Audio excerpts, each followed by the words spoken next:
Assemblée nationale, contrôle parlementaire, droit ministre du gouvernement souminois convoqué par les élus nationaux. Après le VPR du plan et de l'aide au développement, le ministre d'État, ministre des Infrastructures et des Travaux publics, Alexis Guizarro, est venu également répondre aux questions orales avec débats lui adressés par le député national Kambale Massavouli, Eli Lutala, Mitiki Trésor et Mikondo Mouima Robin, en rapport avec la problématique des infrastructures routières en RDC. Kati Tronso, Bukavu, Mwenga, Kamituga, Kitutu, Kasongo. L'abandon du travaux de construction routière déjà lancé à l'instant du tronçon Kisangani, Komanda, Beni, l'impraticabilité des routes stratégiques menant au front en cette période où la République démocratique du Congo fait face à une guerre injuste d'agression lui imposée par le Rwanda.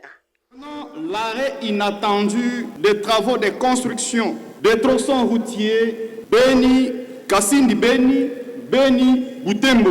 Et c'est au Nord Kivu. Et également Kisangani, Komanda Beni, reliant ainsi les provinces de la Chopo, de l'Ituri et du Nord Kivu. Quelles sont les clauses contractuelles du contrat signé entre le gouvernement congolais ougandais et l'entreprise d'autres services? Il est triste de réaliser que les enjeux de l'office des routes chôment sur place à Walikale alors qu'il y a des routes qu'il faut construire. Pourquoi ne pas utiliser ces engins pour commencer à réhabiliter et entretenir la route Walikale-Massissi dès demain par exemple? Nous avons vu un document signé par les ministres des ITPR adressé au DG de Sikomine avec toute une liste de quelques routes à réhabiliter. Nous avons vu même quelques instituts supérieurs sélectionnés. Nous avons vu même, Monsieur le Président, la réhabilitation, la construction de quelques terrains de foot.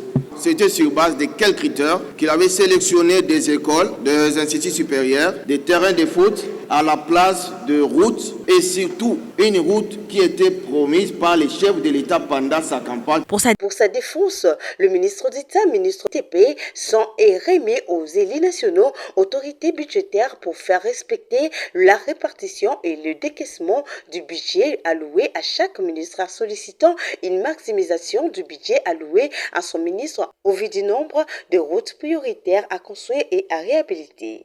Il a par la même occasion relevé le fait que certains travaux d'infrastructures routières sont commis à d'autres ministres sans l'appui technique du ministre des Je vais poser une question ici, honorable président. Puisque nous l'avons appris ici que cette route Kananga-Kalamambouji a été placée sous le financement du SICOMIL. On nous a appris que pour la première étape, 40 millions ont été décaissés.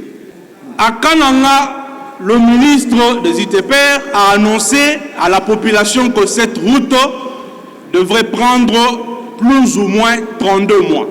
Honorable Président, je voudrais ici que le ministre nous explique par quel mécanisme cette route pourra se terminer en 3 ans, puisque nous savons tous que le SICOMIN dispose pour toute la RDC 300 millions par an et que le coût total de cette route Kananga-Kalamambouji, c'est pratiquement 300 millions.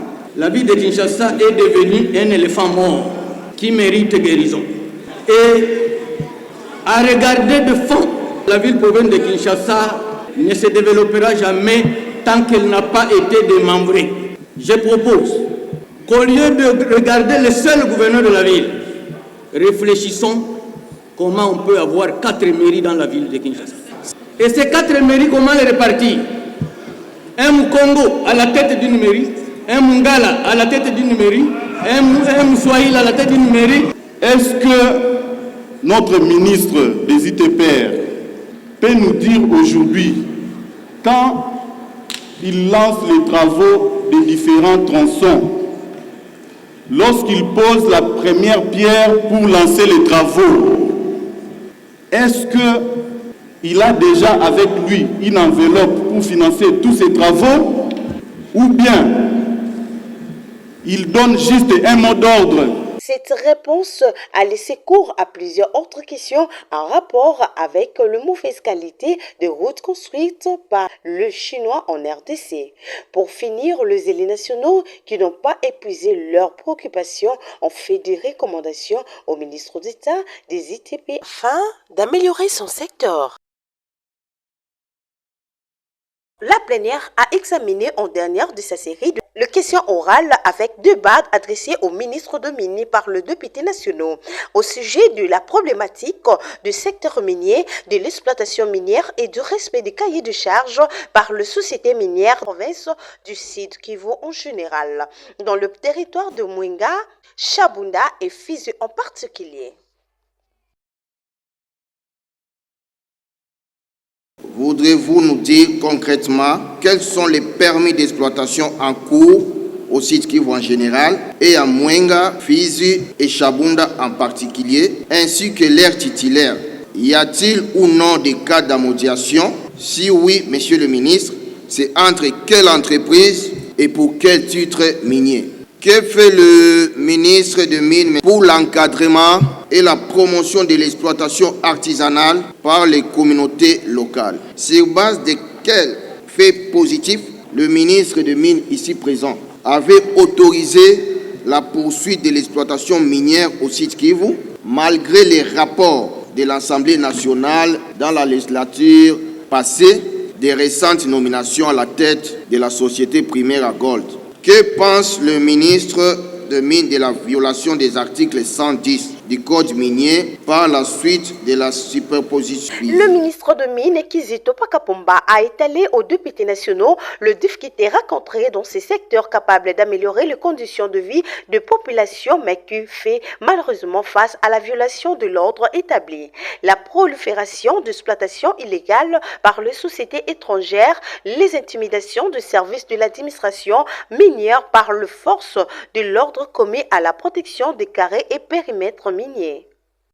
L'exploitation minière dans le sud Kivu, en particulier dans les territoires susmentionnés, devait être une source importante de revenus pour le pays, mais malheureusement, elle présente également des défis considérables, notamment en matière de régulation, de sécurité et de respect des normes environnementales et sociales. Ces zones attirent à la fois les entreprises industrielles et les exploitations artisanales. Cependant, la cohabitation entre ces deux modes d'exploitation entraîne souvent des conflits d'intérêts, surtout en raison des ressources limitées des terres et de la forte demande locale d'emploi. Pour ce territoire, il y a lieu de noter que nous comptons 15 entreprises minières, 11 permis d'exploitation, 26 permis de recherche et 2640 carrés miniers ventilés selon la carte mise à votre disposition et le tableau qui est associé. De ce fait, le respect des textes infrangibles relatifs au cahier des charges, à la redevance minière et à la dotation des 0,3% minimum du chiffre d'affaires pour les projets de développement communautaire et pour les communautés impactées est suivi sans compromission.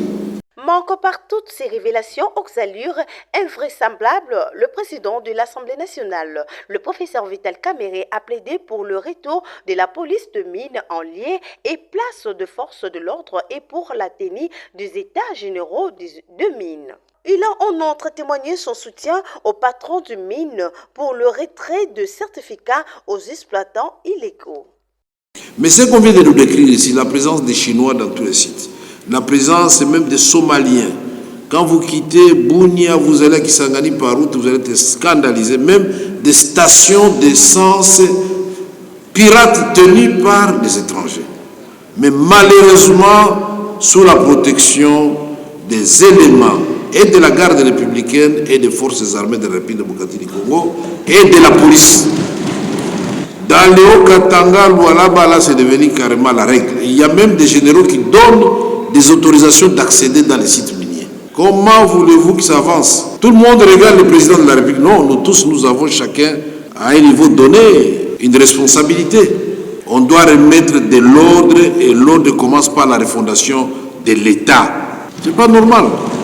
Monsieur le ministre, nous vous encourageons à retirer les titres à tous ces exploitants illégaux et que la police puisse vous aider, la direction générale des migrations, les forces armées, les gouvernements de province puissent vous aider à appliquer vos mesures, que la police des mines revienne dans les zones minières, puisque telle est la loi.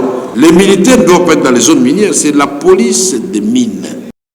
Après plus de 11 heures de débat général à la suite duquel sont intervenus les membres du gouvernement pour rencontrer les préoccupations des élus nationaux. Les auteurs de ces questions, quoique satisfaits, ont tous livré des recommandations allant dans le sens de l'amélioration de leurs secteurs respectifs, notamment en ce qui concerne la matière en rapport avec questions orales.